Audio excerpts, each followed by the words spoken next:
Bonjour tout le monde! Dans cette capsule vidéo, nous allons présenter la fonction rationnelle de base, qu'on appelle aussi la fonction de variation inverse. Alors, la règle de la fonction rationnelle ou de variation inverse de base est f de x égale 1 sur x. Le numérateur correspond au paramètre a. Bon, alors 1 sur x, c'est la fonction de base.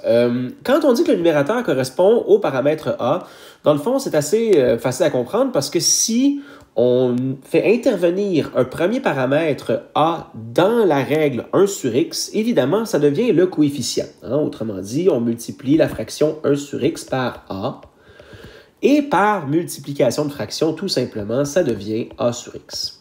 OK? Alors, morale de l'histoire, moi personnellement, c'est très personnel, là, mais moi personnellement, je considère que a sur x, c'est la fonction de base, et non pas 1 sur x. Parce que dans le fond, 2 sur x, 4 sur x, 25 sur x, ben dans le fond, c'est juste le contexte qui va dicter souvent quelle va être la valeur du numérateur. Okay? C'est peut-être un peu comme quand on était, souvenez-vous, en exponentielle, ben on disait que la fonction exponentielle de base, elle était en base 2, puis c'était la fonction de base. Mais dans le fond, on aurait pu mettre la base 3, puis la base 8, puis la base 25 aussi. C'est juste que le contexte nous dicte quelle est la base qui va être appliquée. Donc, mais ça reste des fonctions de base. Alors bref, ici, dans la fonction rationnelle, d'un point de vue très puriste, la fonction de base, c'est 1 sur x, et le numérateur, c'est un paramètre a, donc une fonction transformée. Mais moi, de façon générale, je considère que a sur x, c'est la fonction de base. Okay? Les paramètres qui vont intervenir plus tard dans les fonctions transformées seront éventuellement b, h et k, et les éventuelles symétries. Okay? Bon, ça c'était cette introduction très simple par rapport à ma définition de la fonction de base. Hors contexte, la fonction de variation inverse admet un domaine bien plus étendu que dans les contextes qu'on a l'habitude de rencontrer. Okay?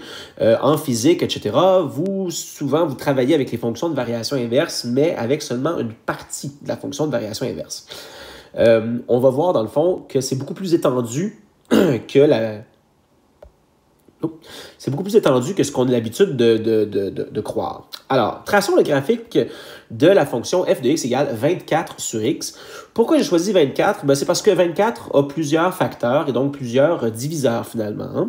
Donc, si on faisait une petite table de valeurs, on pourrait dire x et y.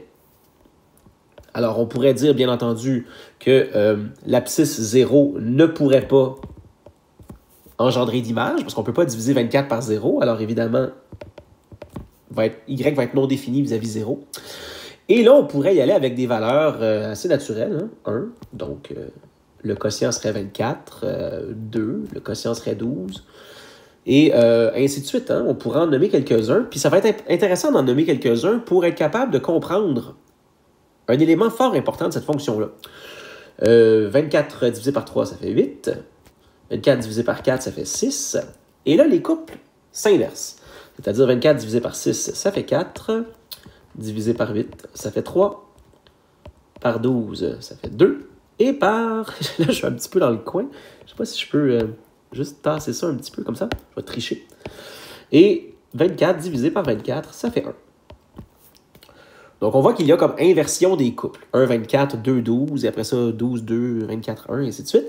Alors, c'est facile d'aller tracer tout ça dans le petit plan cartésien qui est ici. Alors, vis-à-vis l'abscisse 1, la fonction vaut 24. À l'abscisse 2, la fonction vaut 12. À 3, l'image est 8. À 4, j'ai une image de 6, et ainsi de suite. À 6, j'ai une image de 4. À 8, c'est 3. 12, 2 et finalement 24, 1. Et là, on peut relier ces points-là parce que, bien entendu, on peut admettre des diviseurs fractionnaires aussi. On n'est pas obligé seulement d'être dans des diviseurs entiers. Donc, cette fonction-là, ici, c'est une fonction dont je peux relier les couples principaux qu'on vient de nommer.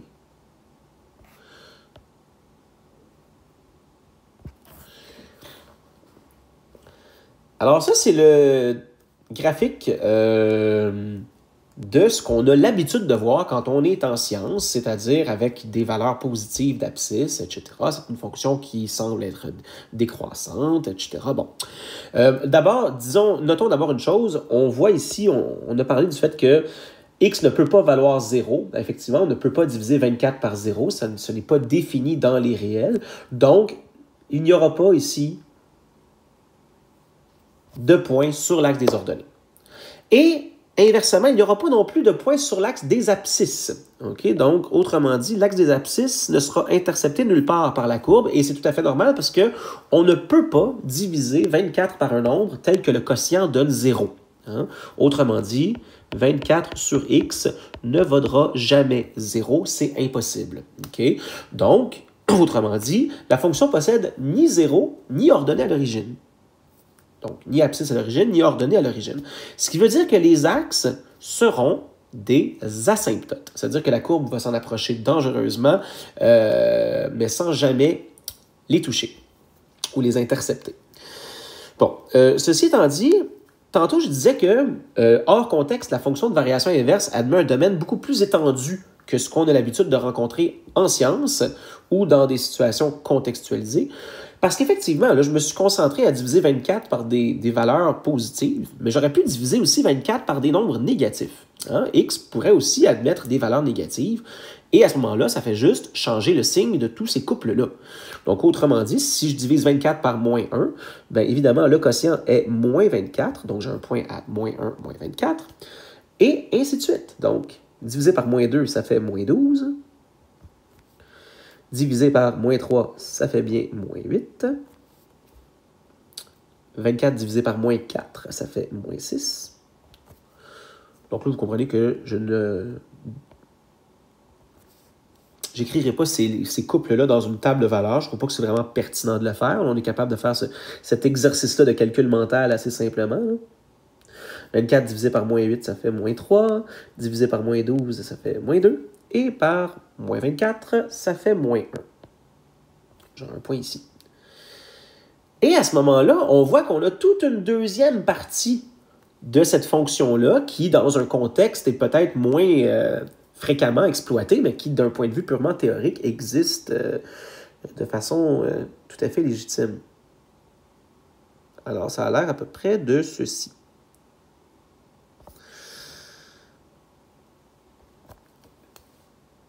Voilà.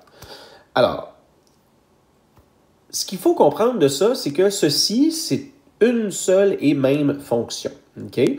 Autrement dit, on voit deux courbes qui sont, en fait, qui sont discontinues, hein, qu'on ne peut pas tracer d'un seul trait de crayon. Donc, c'est deux courbes qui sont complètement disjointes, mais ça forme une fonction.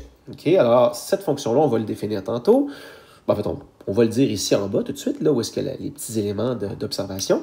Alors, ces deux courbes forment ce que l'on appelle une hyperbole. Alors, une hyperbole, c'est le nom qu'on donne à la famille des courbes rationnelles ou des fonctions rationnelles. Autrement dit, dès que j'ai une fonction où est-ce que j'ai ma variable indépendante au dénominateur d'une fraction, ben, ça forme ce que l'on appelle une hyperbole. Donc, ce n'est pas deux fonctions, c'est une seule fonction qui est discontinue. Vous en avez déjà traité des fonctions discontinues. Hein? Pensez l'année dernière quand vous faisiez les fonctions parties entières ou en escalier. Ben, c'était toutes des petites marches qui étaient déconnectées les unes des autres. Ben, c'était une fonction discontinue. Ben, en voici une autre. Okay? Donc, la fonction rationnelle est une fonction discontinue et le nom de cette courbe-là, c'est une hyperbole. Toute valeur qui annule le dénominateur est exclue du domaine de la fonction. Donc, effectivement, quand on regarde la règle de ma fonction ici, là, f de x égale 24 sur x, on a dit tout à l'heure que x ne pouvait pas valoir 0. On l'a même écrit dans la table de valeurs. Donc ici, on voit que x ne peut pas valoir 0. Et donc, on retire cette valeur-là du domaine de notre fonction. Donc, autrement dit, le domaine de la fonction f, je vais l'écrire ici, le domaine de la fonction f, c'est tous les réels sauf 0. Et on peut écrire ça de façon très simple, comme ça ici, réel, avec une petite étoile, comme ça, au niveau bon, un peu en exposant, si tu veux. Okay? Mais ce n'est pas un exposant, c'est vraiment juste un petit symbole pour dire les réels non nuls. Alors, ça va toujours être comme ça qu'on va trouver le domaine, c'est qu'on va toujours se demander quelle est la valeur de x qui rend mon dénominateur nul et donc qui rend la division impossible finalement. Okay? Alors, toute valeur qui annule le dénominateur est exclue du domaine de la fonction. Autrement dit, ça va être tous les réels sauf cette fameuse valeur-là. La fonction de variation inverse est une fonction dite discontinue, on l'a dit tout à l'heure, parce qu'on ne peut la tracer sans lever le crayon. Dans la fonction de base, le produit des variables dépendantes et indépendantes est constant. Alors, qu'est-ce que ça veut dire, ça? C'est quelque chose de très intéressant, c'est quelque chose qu'on va exploiter beaucoup. C'est que si je reprends ma règle de ma fonction de base, y égale 24 sur x, ben, si je fais un petit produit croisé, pour multiplier ensemble x avec y, on voit que x fois y donne 24. Et effectivement, le produit de mes variables est constant. Puis je pense que c'est juste un petit peu logique, hein, quand on pense à la façon dont on a trouvé des couples de cette fonction-là. On a divisé 24 par des facteurs. Donc, chacun des couples, ce sont les couples de facteurs de 24. Donc, 1 fois 24, 2 fois 12, 3 fois 8, 4 fois 6, 6 fois 4, et ainsi de suite. Donc, avec ma table de valeurs, on voit très bien que le produit des variables est constant. Ici, il donne 24. De façon plus générale, c'est-à-dire quand j'ai ici une règle y égale a sur x, ben oui, le produit des variables donnera le numérateur a. Et c'est aussi vrai pour la branche, la deuxième branche de l'hyperbole, celle qui est négative. Le produit des variables va aussi donner le même produit.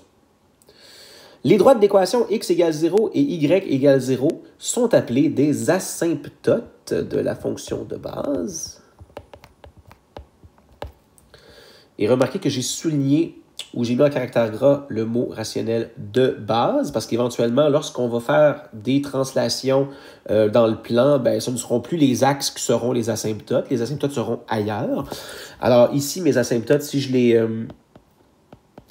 identifie avec des petits traits pointillés comme ça, ce sont les axes, donc y égale 0 pour l'axe des abscisses et x égale 0 pour l'axe des ordonnées. Donc, mes asymptotes se croisent à l'origine puisque ce sont mes axes. Et évidemment, le point d'intersection de mes asymptotes, c'est un point très important. C'est appelé le centre de l'hyperbole. Alors ici, le centre de l'hyperbole, c'est le point qui est l'intersection de mes asymptotes. Évidemment, ce point-là, dans la fonction de base, il est à 0, 0. Éventuellement, ça va être les valeurs des paramètres h et k qui vont déterminer sa position. Mais une chose qui est la plus importante probablement de comprendre, c'est que le centre n'est pas un point de la fonction. Hein? Autrement dit, là, 24 divisé par 0, ça ne donne pas 0. Ce n'est pas vrai que 0 est égal à 24 sur 0. Okay? Ce point-là ne vérifie pas la règle de la fonction rationnelle. Il sert simplement de point de repère et c'est l'intersection des asymptotes. Donc, il ne faut pas penser que le centre est un point de la fonction. Okay? Ce n'est pas un point de la fonction, c'est le point où se croisent les asymptotes de la fonction. Donc, c'est bien important de nuancer ça parce que ça peut être facilement mêlant si on pense que le centre de la courbe est un point de la courbe elle-même. La réponse est non. Et dernière chose qui est un fait bien intéressant, la réciproque d'une fonction rationnelle est également une fonction rationnelle. Est également une fonction rationnelle. J'ai pratiquement même envie de dire que dans la fonction de base, la réciproque est la fonction rationnelle elle-même. Donc, c'est une fonction qui est sa propre réciproque. Okay? Puis je pense que c'est très facile à voir. Regardez, tous les couples s'inversent dans la table de valeurs. 1,24 devient 24,1, 3,8 devient 8,3, et ainsi de suite. Puis on pourrait aller bien au-delà de ces quelques petits couples-là. Donc, vous voyez clairement que c'est une fonction qui est sa propre réciproque. Et si algébriquement, on veut le vérifier, il n'y a rien de plus simple, y égale, mettons, 24 sur x, on interchange le domaine et le codomaine, donc x devient 24 sur y, et là, par produit croisé, tout ça tourne un peu en rond. Hein. X fois y égale 24, puis je divise par x pour isoler y. Donc, je retombe à y égale 24 sur x. Alors, la fonction de base, c'est une fonction qui est sa propre réciproque. Okay? Évidemment, dans les fonctions transformées, qu'on va voir éventuellement, la réciproque va être une fonction rationnelle, mais pas la même. Ça va être une autre fonction rationnelle qui va avoir des caractéristiques semblables, etc., mais ça ne sera pas exactement la même fonction à l'identique. Okay? Alors, voilà. Donc, c'était l'introduction à la fonction rationnelle de base. Prochaine capsule va porter sur les fonctions rationnelles transformées.